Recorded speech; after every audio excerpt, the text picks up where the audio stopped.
ఇంకొక పాయింట్ కూడా యాడ్ చేయాలి.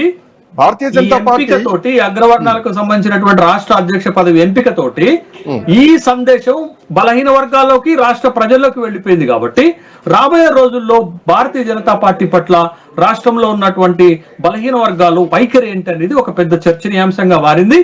ఇది ఒక పెద్ద అసంతృప్తికి దారితీసేటటువంటి అవకాశాలు కూడా చాలా స్పష్టంగా కనపడుతున్నాయి. ఇది ఒక కోణం అయితే, రెండో కోణాన్ని మనం చూడాల్సింది ఏంటంటే భారతీయ జనతా పార్టీ రాష్ట్ర అధ్యక్ష ఎంపికలో ఉన్నటువంటి రాజకీయ కోణం ఏంటి.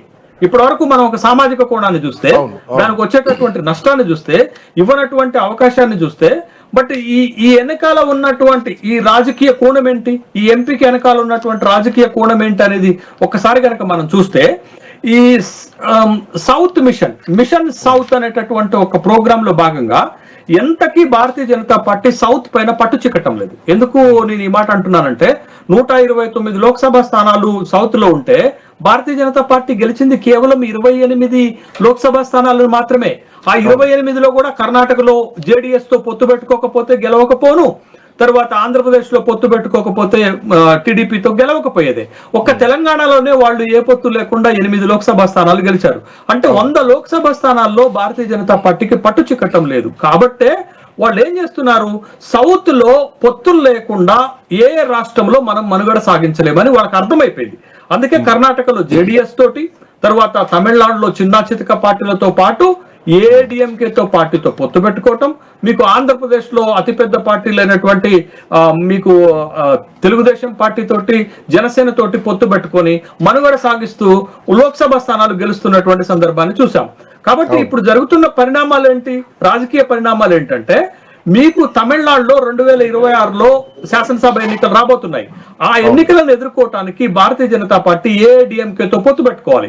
ఏఐడిఎంకేతో పొత్తు పెట్టుకోవాలంటే పళనిస్వామి ఒక షరతు పెట్టారు, అన్నామలైని రాష్ట్ర అధ్యక్ష పదవి నుంచి తప్పిస్తే తప్ప మీతో పొత్తు పెట్టుకోము అనేటటువంటి ఒక సంకేతం ఇస్తే, అదే ఏఐడిఎంకే నుంచి వెళ్ళినటువంటి నైనార్ నాగేంద్రని అధ్యక్ష పదవిలో పెట్టేసి ఇప్పుడు పొత్తుకి మార్గాన్ని సుగమం చేసుకున్నారు అక్కడ. అంటే తమిళనాడులో పట్టు చెగించుకోవడానికి ఒక పెద్ద పార్టీ తోటి మళ్ళా పొత్తుని పునరుద్ధరించుకున్నారు.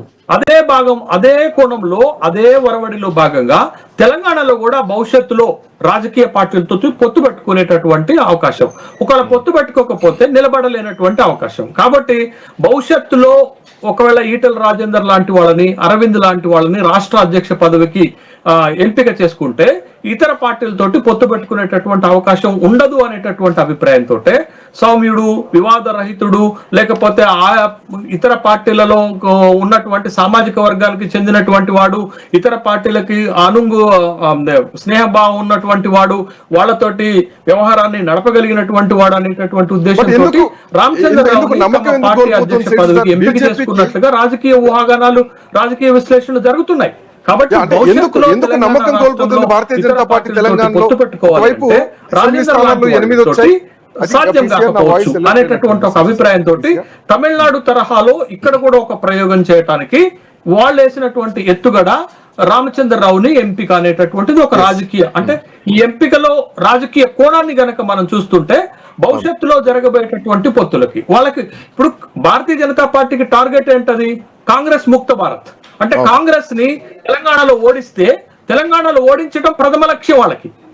సెకండరీ ఏంటంటే తెలంగాణలో అధికారంలోకి రావడానికి ముందు కాంగ్రెస్ ను ఓడించాలి అంటే తెలంగాణలో ఉన్నటువంటి మరొక బలమైనటువంటి పార్టీతో పొత్తు పెట్టుకోవాలి. బలమైనటువంటి పార్టీతో పొత్తు పెట్టుకోవాలి అని అంటే ఒకవేళ బలహీన వర్గాల నాయకత్వం రాజేందర్ తోటో కాబట్టి